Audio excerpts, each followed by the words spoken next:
Жалпылай алғанда, тәртіпсіздіктер нәтижесінде 46 объектілер тоналып өртелген. Оның ішінде 8 банк объектілері, банкоматтар мен банктер, Халық банк офисі мен Альянс банкінің филиалы, 20 дүкен, оның ішінде қаладағы ең ірі дүкендер болып табылатын Сұлпақ сауда орталығы мен Атлант сауда үйі, 2 кафе, 1 нотариалдық контора, 2 ломбард, 2 әкімдік ғимараты, Жаңаөзен қаласының әкімдігі мен Теңге кентінің әкімдігі, 1 фотосалон, полицияның 2 бекеті, Аруана қонақ үйі, Өзенмұнайгаз компаниясының ғимараты, 3 жекеменшік үй, 20-дан астам автокөліктер өртелген және зақымдалған.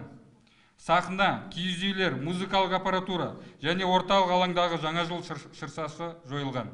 Қазіргі кезге жаппай тәртіпсіздіктер мен талаушылыққа қатысқан 70 адам ұсталды. Тәртіпсіздіктерге белсенді қатысушылардың тұлғалары анықталып, оларды ұстау бойынша қажетті шаралар қабылдануда.